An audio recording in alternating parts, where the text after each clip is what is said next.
Hi hello నమస్తే అండి, welcome back to వంటశాల. నేను మీ విజయాని.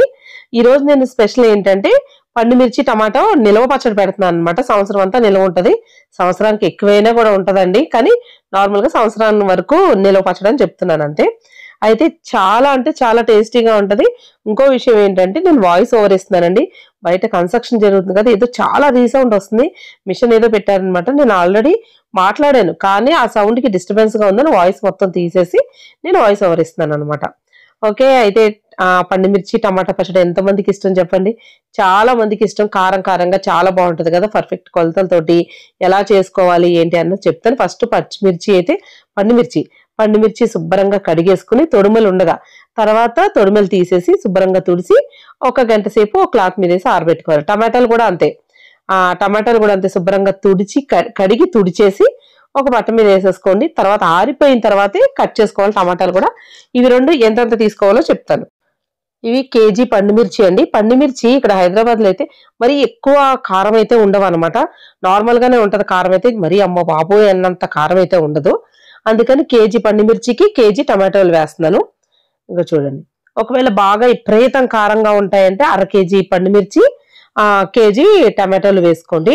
నార్మల్ గా మన గుంటూరులోను బయట వేరే సైడ్ దొరికే అంత కారం ఈ కాయలు ఉండవు అంత. అంటే ఇంతకు ముందు వచ్చేవండి, ఈ మధ్య అస్సలు కారం ఉండట్లేదు అనమాట, అందుకని ఈ కొలత నేను చెప్తున్నాను. పండుమిర్చి చూడండి, ఇక్కడ ఒకసారి చూడండి, చూడడానికి చాలా బాగుంటాయి, కారం ఉంటది మరి. ఇంకా మన పండుమిర్చి కారం అంటే ఎలా ఉంటుందో తెలుసు కదా, పచ్చడి తిన్న వాళ్ళకి ఆ ఘాటు ఉండదు అనమాట, అందుకని కొంచెం తక్కువ ఉంటది, అందుకని చెప్తున్నాను. కేజీ పండుమిర్చి కేజీ టమాటాలు. ఈ పండుమిర్చిని ఇలా శుభ్రంగా ముక్కల కింద కోసుకోండి. మనకి కుమ్ముకునేటప్పుడు ఏంటంటే ఈజీ అయిపోద్ది, అలా పండుమిర్చి కింద కుమ్మేసుకోవచ్చు. కొంచెం లేట్ అవుద్ది, తొందరగా అయిపోవాలంటే ఇలాగ ముక్కల కింద కట్ చేసుకోండి. రెండు సమానమే చెప్తున్నాను చూడండి, పండుమిర్చి 1 కేజీ, టమాటాలు 1 కేజీ అనమాట.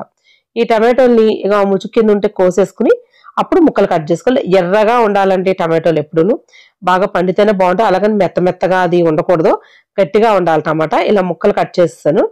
అయితే ఇందులో ఈ టమాటా ముక్కల్లో కొంచెం పసుపు వేస్తాను, ఒక 1/2 టీ స్పూన్ అంతా పసుపు వేస్తాను. అలాగే ఉప్పు, మనం టీ తాగుతాం చూడండి, చిన్న గ్లాస్ ఉంటుంది, ఆ గ్లాస్ అంతా ఉప్పు ఇందులో వేసుకోవాలి. 1 గ్లాస్ వేస్తున్నానండి, అంటే 100 గ్రాములు ఉప్పు వేస్తున్నాను అనమాట. ఇందులో మొత్తం పచ్చడి మొత్తానికి కలిపి 200 గ్రాములు పడుతుంది. మనం పండుమిర్చి దాంట్లో ఒక 100 గ్రాములు వేసుకున్నాం. ఈ టమాటాలు ఉప్పు పసుపు కలిపేసి ఒక జాడీలో ఇలాగా పెట్టేసుకుని మూత పెట్టేసుకుని ఈ రోజు మనం కలుపుకున్నాం అనుకోండి, ఇలాగా రేపు వదిలేసి ఎల్లుండి ఎండలో పెట్టుకోవాలన్నమాట. ఈ 2 నైట్స్ ఇలాగా అది బాగా ఊరి మొత్తం అంతా జ్యూస్ వస్తుంది బాగా మనకి, ఆ టమాటోలో జ్యూస్ అంతాను. ఓకే, ఇది మూత పెట్టేస్తున్నానండి. పెట్టేసి మీకు ఎల్లుండి నేను ఒకసారి చూపిస్తాను. ఓకే, ఇవి పండుమిర్చి దంచేసుకుందాము. అయితే మా రోలు వీడియో నేను వింటున్నారు వ్లాగ్ ఛానల్లో పెట్టానండి, ఎవరికైనా కావాలంటే ఒకసారి చూడండి. ఓకే, ఇదిగోండి పండుమిర్చి అన్నిని ఇలా ముక్కలు కోసాం కదా, ఇవి కచ్చాపిచ్చా కింద దంచేసుకుంటే సరిపోద్ది, మరి ఎక్కువగా ఇలా పేస్ట్ లాగా అది అయిపోయిన అవసరం లేదనమాట. ఇందాక ఒక గ్లాసు టీ గ్లాసుడు మనం టమాటా ముక్కల్లో వేసుకున్నాం కదా, ఇప్పుడు పండుమిర్చి దాంట్లో 1 గ్లాస్ వేసాను అనమాట. టీ తాగే గ్లాసు 3 ఇంచెస్ గ్లాస్ ఉంటుంది చూడండి, ఆ గ్లాస్ అనమాట. అంతే, అంటే 200 గ్రాములు ఉప్పు వేసినట్టు. ఇలా చక్కగా కచ్చాపిచ్చాగా దంచేసుకుని ఈ ఒక జాడీలో పెట్టేసుకోండి, లేకపోతే సీసా ఉంటే సీసాలో ఉన్న పెట్టేసుకోండి. నేనైతే ఈ రోజు రేపు వదిలేసి 3వ రోజు పచ్చడి కలిపేసుకుంటాం అనమాట. మళ్ళీ ఒకసారి దంచుకోవాలి. అయితే చింతపండు అండి, ఇంకా కొత్త చింతపండు అయితే తీసుకోలేదు, పోయిన సంవత్సరం తీసుకున్న చింతపండే. కొత్త చింతపండు అయితే ఇంకా బాగుంటుంది పచ్చడి అయితే. ఏవైనా మనం చింతపండ్లు యూజ్ చేస్తుంటే కొత్త చింతపండు అయితే బాగుంటుంది. ఇది కూడా 150 గ్రామ్స్ చింతపండు అనమాట. మనకి టమాటోలు ఎక్కువ పుల్లగా ఉన్నాయనుకోండి, అప్పుడు తగ్గించుకుని వేసుకోవాలి, లేదంటే 200 గ్రామ్స్ వరకు చింతపండు వేసుకోవచ్చు. ఈ టమాటోలు బాగా పుల్లగా ఉన్నాయండి, అందుకే 150 గ్రాములు చింతపండు వేస్తున్నాను.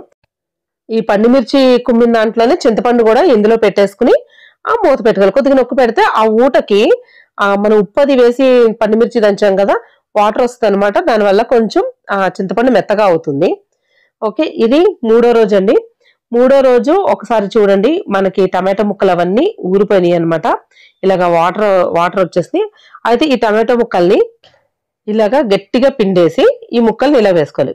చాలా మంది ఏంటంటే పెద్ద పెద్దవి కూడా ముక్కలు కోసుకుంటారు, నేను కోస్తాను. కానీ ఈ పచ్చడికి నేను ఎక్కువ పెద్ద ముక్కలు కొయ్యను అనమాట. అంటే ఒక్కొక్కసారి ఒక్కొక్కలాగా పెడతాను, ఇలాగే పెడతానని ఏం లేదు. ఒక్కొక్కసారి ఒక్కోలా కొంచెం పెద్ద ముక్కలు కోస్తాను, ఒకసారి ఇలా చేస్తాను. జ్యూస్ ఎక్కువ కావాలి అంటే నాకు. ఓకే, ఇలా గట్టిగా పిండేసుకుని మనం ఎండలో పెట్టేసుకొని సాయంత్రం పచ్చడి కలుపుకోవాలన్నమాట. ఇందులో పండుమిర్చిని మనం చింతపండు పెట్టుకున్నాం కదా, చింతపండు బయటకు తీసేస్తున్నానండి. తీసేసి మనకి టమాటోలు గట్టిగా పిండేసి ఎండలో పెట్టుకున్నాం కదా, జ్యూస్ ఉంటుంది కదా, ఆ జ్యూస్ లో చింతపండు వేస్తున్నాను అనమాట. టమాటో ఆ రసం ఉంది కదండి, ఆ జ్యూస్ లో చింతపండు వేసేసి ఒక బేసిన్ లో వేసుకుని ఒక 3 గంటల సేపైనా ఎండలో పెట్టుకుంటే సంవత్సరం అంతా మనకి పచ్చడి పాడవకుండా ఉంటది. ఇది ఎండలో పెట్టేస్తాను.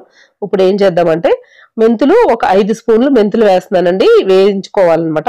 టీ తాగే గ్లాస్ తో అయితే ఒక హాఫ్ గ్లాస్ అనమాట, మనకి 3 ఇంచెస్ గ్లాస్ ఉంటుంది కదా, అందులో ఒక హాఫ్ గ్లాస్ మెంతులు, హాఫ్ గ్లాస్ కి తక్కువ ఆవాలన్నమాట. లైట్ గా దోరగా వేయించుకుని తీసేసుకుని ఆవాలు కూడా ఒక 4 స్పూన్లు అయితే సరిపోతుందండి, ఆవాలు ఎక్కువ అవసరం లేదు.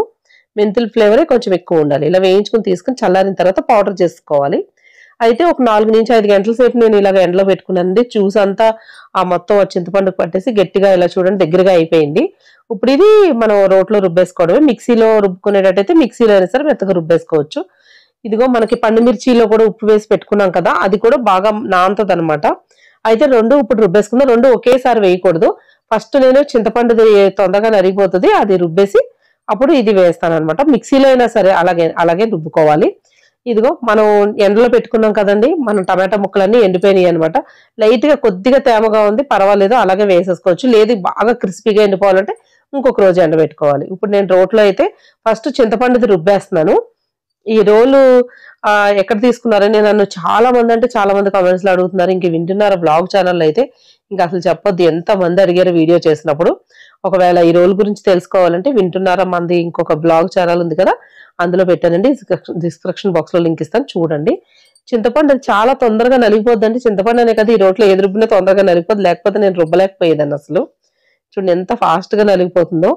అయితే చింతపండువి చూడండి ముక్కల కింద ఎక్కడైనా ఉన్నదంటే అవి ఒకసారి మనం రుబ్బేటప్పుడు మన చేతికి తగులుతూ ఉంటాయి కదా, అందులో కొద్దిగా తోస్తూ రుబ్బుకున్నామంటే సరిపోద్ది అనమాట. మెత్తగా నలిగిపోయింది, తీసేస్తున్నానండి ఇది. ఇప్పుడు ఏం చేస్తానంటే పండుమిర్చి రుబ్బుతాను. ఇంకా కుమ్మడం కాదు, రుబ్బేస్తాను అనమాట. ఇందులో వేసేసుకుని టమాటా ముక్కలు కూడా వేసేస్తున్నానండి. వేసేసి రుబ్బేస్తాను. కొద్దిగా మాత్రం టమాటా ముక్కలు ఉంచుతాను. డైరెక్ట్ గా టమాటా ముక్కలే కింద ఉండాలి అంటే అలా కూడా కలుపుకోవచ్చు. నేను రుబ్బేస్తున్నాను అనమాట, ఇందులో కొద్దిగా మాత్రమే ఉంచుతున్నాను. ఇది బాగా మెత్తగా పేస్ట్ లాగా రుబ్బకూడదు. ఇక చూడండి చెయ్యికి కారంగా, నాకు అస్సలు కారం పడదని చెప్పేసి గరిటె తీసుకున్నాను, కానీ గరిటెతో రుబ్బలేకపోతున్నాను. మళ్ళీ అది పక్కన పడేసి చెయ్యి పెట్టాను. తర్వాత ఉంటది మంట నాకు. ఇక చూడండి ఇలా బరకలాగా ఉండాలి, బాగా మెత్తగా పేస్ట్ లాగా అయిపోకూడదు అనమాట. అలాగే నలగకపోయినా అంతగా బాగోదు. ఇవి కూడా తీసేస్తున్నాను. అయితే ఇప్పుడు ఆయిల్ ఫస్ట్ పెట్టుకుని పోపు వేసేసుకుందామండి. పల్లి నూనె వేసాను, 1/2 kg వేసాను అనమాట పల్లి నూనె. ఇందులో ఒక 4 స్పూన్లు మినపప్పు, 4 స్పూన్లు శనగపప్పు. పప్పులు ఇష్టం ఉన్న వాళ్ళు వేసుకోవచ్చు, లేకపోతే స్కిప్ చేసేసుకోవచ్చు. పోపు అయితే మనకి సంవత్సరం అంతా పెట్టుకున్నప్పుడు అందరూ పోపు వేసేసుకోరండి, నేను వేస్తున్నాను. కానీ ఒక 15 ఎండుమిరపకాయలు, ఒక అర్ధ పావు ఎల్లుల్లిపాయలు పొట్టు తీసేసి వేసాను అనమాట. కరివేపాకు కొంచెం. ఈ పోపు వేగిపోయిన తర్వాత స్టవ్ ఆఫ్ చేసి ఇది చల్లారనివ్వాలి. చల్లారిపోయిన తర్వాత కలుపుకోవాలి, వేడిది కలపకూడదు అనమాట. ఇక చూడండి ఇందులో కొంచెం పసుపు వేస్తున్నాను, ఒక 1/2 టీ స్పూన్ పసుపు వేసేసి స్టవ్ అయితే ఆల్రెడీ ఆఫ్ చేస్తాను. వేగిపోయినాయండి ఇవన్నీ. చల్లారిన తర్వాత కలపాలన్నమాట. అస్సలు వేడిగా ఉండగా అస్సలు కలుపుకోకూడదు. ఇదిగోండి మనకు ఆయిల్ చల్లారుతూ ఉంటుంది. ఇవన్నీ కలుపుకుందాం ఒకసారి. ఈ టమాటా ముక్కలు, చింతపండు గుజ్జు ఇదంతా మొత్తం వేసేసి కలిపేస్తున్నాను. ఇందులో మెంతులు, ఆవాలు పౌడర్ చేసి పెట్టుకున్నాం కదా, ఆ పౌడర్ కూడా వేసేసుకోవాలి. చూడండి ఆయిల్ ఆల్రెడీ చల్లారిందండి. చల్లారిపోయిన తర్వాత వేసుకోవాలి. అది వేడిగా ఉండగా వేస్తే ఏమైపోదండి, పచ్చడి ఏం పాడవదు, కానీ పచ్చడి నలుపు వచ్చేస్తుంది అనమాట ఎప్పుడైనా వేడి నూనె పోసేసామంటే. ఇదిగోండి ఇలా చక్కగా ఇందులో కలిపేసుకుని నీట్గా కలిపేసుకుని, అంటే మనకు 1/2 kg ఆయిల్ ఎక్కువైపోద్ది అనుకుంటాం. మొత్తం కలిపేసిన తర్వాత మనకి ఏమనిపించదండి. మీరు వెంటనే మాకు అవసరం లేదండి పచ్చడి ఇంత అంటే పోపు వేసుకోకండి. అంత రుబ్బేసింది మీరు ఒక జాడీలో పెట్టేసుకున్నా, సీసాలో పెట్టేసుకున్నా, లేకపోతే ఫ్రిడ్జ్ లో పెట్టుకున్నా, ఎప్పుడు కావాలన్నప్పుడు కొంచెం కొంచెం తీసుకుని పోపు వేసుకోవచ్చు. మేమేంటంటే ఇది మాకు 15 రోజులు కూడా రాదనమాట, నాకు రేణుకి అదిని. అందుకని నేను పోపు అయితే వేస్తాను. కావాలంటే మీరు ఎప్పుడు కావాలంటే అప్పుడు ఫ్రెష్ గా తీసుకుని పోపు వేసుకోవచ్చు అనమాట. అలా కూడా చాలా బాగుంటది పచ్చడి అయితే. ఇప్పుడు నేను మీకు పచ్చడి ఒక సీసాలోకి తీసేసాను. ఇప్పుడు టేస్ట్ చేసి చెప్తాను పచ్చడి ఎలా ఉంటుందో. తినబోతూ రుచి అసలు మీకు నిజంగా చెప్తున్నాను కదా, మీకు ఆల్రెడీ తెలుసు అబ్బా పచ్చడి ఎంత బాగుంటుందో అని కదా. మా వాళ్ళైతే దేనికి రమ్మన్న పైకి గమ్మున రారు, కానీ నేను ఇలా పచ్చడి కలిపినప్పుడు ఆ రేణు వాళ్ళ పిల్లలు గాని మా పిల్లలు గాని అసలు ఇంకా పరిగెట్టుకుని వస్తారనమాట. అసలు వద్దు అన్న ప్రసక్తే లేదు, ఏ పచ్చడి కలిపినా సరే. ఇంకా మామూలుగా ఉత్తి టమాటా పచ్చడి అంటే ఇంకా పిచ్చి మా ఇంట్లో నాతో పాటు అనమాట. పచ్చడి మాత్రం చాలా బాగుందండి. ఈ కారం ఇదంతా కరెక్ట్ గా సరిపోయింది. ఇంకా అంటే ఇప్పుడు నేను వేసిన కొలతకైతే పచ్చిమిరపకాయలు గాని, చింతపండు గాని, ఉప్పు గాని అన్ని పర్ఫెక్ట్ గా సరిపోయినాయండి. టమాటోలు పులుపుని బట్టి మనం పెట్టుకునే తీరుని మార్చుకోవాలి. టమాటోలు గాని, పచ్చిమిరపకాయలు గాని అవి ఎంత కారం ఉన్నాయి ఏంటో తెలుసుకుని దాన్ని బట్టి కొలతలు మారుతూ ఉంటాయి అన్నమాట. ఓకే, పచ్చడి టేస్ట్ మాత్రం చాలా అంటే చాలా బాగుంది. మీకు ఎలా అనిపించిందో నాకు కామెంట్ బాక్స్ లో కామెంట్ చేయండి. మరి మా వీడియో నచ్చిందంటే మా ఛానల్ సబ్స్క్రైబ్ చేసుకోండి. సబ్స్క్రైబ్ చేసుకుని బెల్ ఐకాన్ క్లిక్ చేసి ఆల్ అనే ఆప్షన్ ఉంటుంది, అది కూడా క్లిక్ చేశారంటే మా వీడియోస్ అన్ని నోటిఫికేషన్ వస్తాయి. మరి ఇంకెందుకు ఆలస్యం, మళ్ళీ వచ్చే వీడియోలో ఒక మంచి రెసిపీతో పాటు మళ్ళీ కలుసుకుందామండి. అంతవరకు సెలవు, బాయ్ బాయ్.